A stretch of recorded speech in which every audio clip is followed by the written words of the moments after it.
चलिए, good morning student. Today we are going to discuss about the sentence. You know sentence, क्या आप जानते हैं सेंटेंस को? देखिए, सेंटेंस हमको जानना क्यों ज़रूरी है? क्योंकि हम कुछ भी किताब में पढ़ते हैं, कुछ भी लिखा हुआ होता है, या कोई भी सेंटेंस हम लिखते हैं, या कह सकते हैं हम पैराग्राफ लिखते हैं, या कहानी पढ़ते हैं, या बुक में कुछ भी लिखा होता है, वो किसी न किसी प्रकार का सेंटेंस से बिलोंग ही करता है। तो हमको सेंटेंस पढ़ना बहुत ज़रूरी है, क्योंकि सेंटेंस पढ़ने के बाद ही हम जानेंगे कि सेंटेंस को सही तरीक़ा से कैसे लिखा जाए। तो चलिए अब स्टार्ट करते हैं सेंटेंस के बारे में। यहाँ पर हम देखते हैं ये सेंटेंस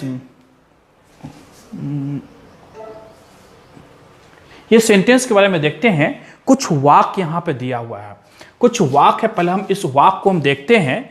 यहाँ पर है look at this groups of words carefully. इस वाक्य को हम देखें, इस वाक्य को देख करके हम समझते हैं कि ये वाक्य है कि नहीं है। तो सबसे पहले हम देखते हैं यहाँ पर कुछ वाक्य दिया हुआ है। वाक्य क्या है? Well English know John. दूसरा वाक्य है book new Hardy wants a work Seema school in and full mango shake of is glass the. यहाँ पर 4 वाक्य दिया हुआ है। क्या आप बता सकते हैं कि ये वाक्य है क्या? क्या आप बता सकते हैं ये वाक्य है? तो यहाँ पर हम कह सकते हैं कि ये जो 4 वाक्य दिया हुआ है, ये वाक्य तो है, लेकिन इट हैज नो मीनिंग, लेकिन इसका कोई मतलब नहीं निकलता है, इसलिए यह सही वाक्य नहीं होगा। यहाँ पर अब ये क्योंकि यह उल्टा पुल्टा लिखा हुआ, arrangement is not proper way. ये 4 sentence it is not arrange in their proper way, so we can say that this is not a sentence. Sentence कब होता? जब इस वाक्य को सही तरीका से लिखा जाता, तब ये क्या होता? ये सही वाक्य होता। लेकिन वाक्य के रूप में तो है लिखा हुआ, but it does not give the complete meaning. It has no any meaning. ये वाक्य से कोई अर्थ नहीं निकलता है, इसलिए ये वाक्य नहीं होंगे। यहाँ पर do this groups of words make sense. यहाँ पे क्वेश्चन करता है कि क्या ये ग्रुप ऑफ वर्ड्स जो है ये अर्थ निकालता है? आप बता सकते हैं क्या ये अर्थ निकालता है? No this groups of words do not make any sense. यह जो है ये शब्दों का समूह, इससे पूरा अर्थ नहीं निकल रहा है, कोई अर्थ नहीं निकल रहा है, इसलिए इसे हम सेंटेंस नहीं बोलेंगे।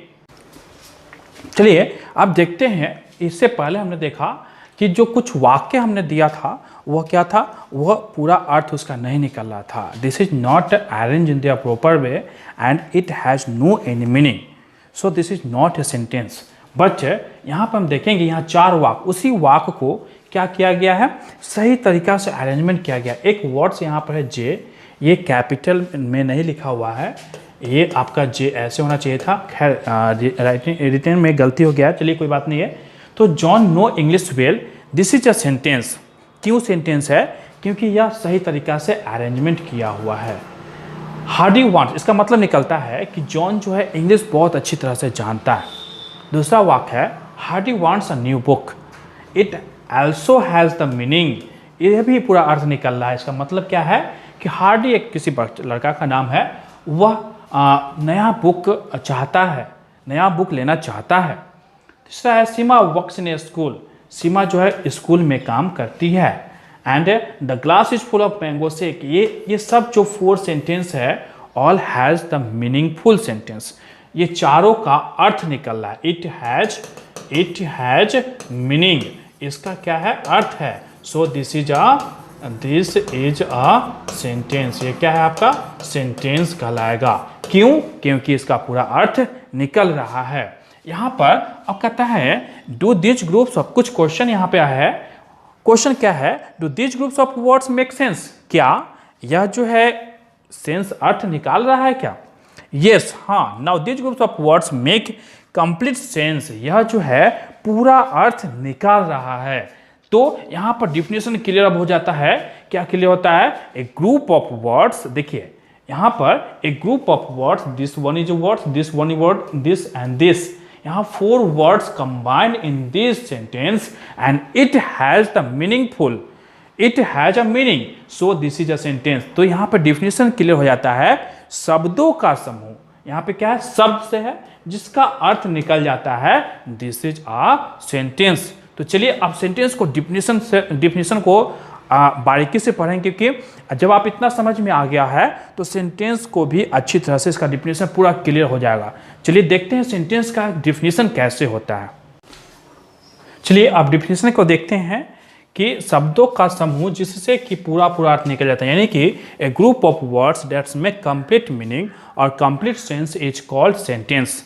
शब्दों का समूह जिससे कि पूरा अर्थ निकल जाता है उसे हम वाक्य कहते हैं। यहाँ पे एक वर्ड्स है, ये शब्द वर्ड्स आखिर होता क्या है। तो आपने ऑलरेडी जूनियर क्लास में पढ़ चुके हैं कि वर्ड्स क्या होता है। आप अल्फ़ाबेट के बारे में जानते ही होंगे कि अल्फ़ाबेट होता क्या है।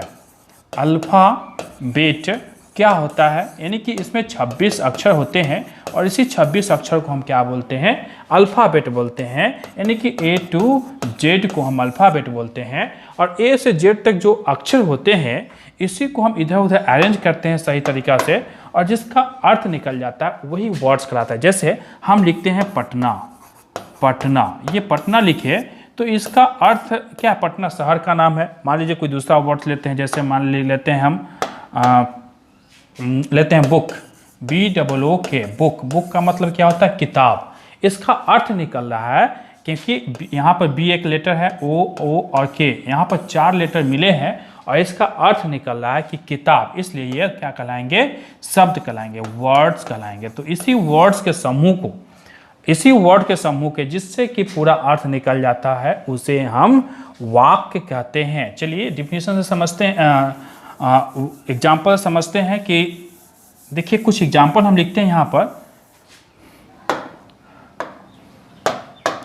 एग्जाम्पल हम लिखते हैं, जैसे अगर हम लिखे capital Patna Bihar is the of, अगर ये लिखते हैं तो क्या ये वाक्य है, नहीं, this it is not a sentence. क्यों, क्योंकि यह सही तरीका से लिखा हुआ नहीं है। इसको अगर हम ऐसे लिखते हैं, Patna is the capital of Bihar, तो ये सही तरीका से अरेंजमेंट है, तो यह जो है सही वाक्य और ये गलत वाक्य है। दूसरा एक और एग्जाम्पल लेते हैं, जैसे burn I was in India. अगर ये लिखते हैं तो क्या यह सही है, नहीं, ये भी अक्षर से शब्दों से मिला हुआ है लेकिन इसका पूरा अर्थ नहीं निकलता है। इसको हम अरेंजमेंट करते हैं सही तरीका से, क्या होगा, I was born in India, मेरा जन्म भारत में हुआ था। ये सही तरीका से अरेंजमेंट है। सो this is a correct sentence and this is a wrong sentence. तो आप सेंटेंस का डिफिनेशन अच्छी तरह से समझ में आ गया होगा। चलिए मैं आशा करता हूं कि यह जो डिफिनेशन और सेंटेंस आप बिल्कुल अच्छी तरह समझ गए होंगे।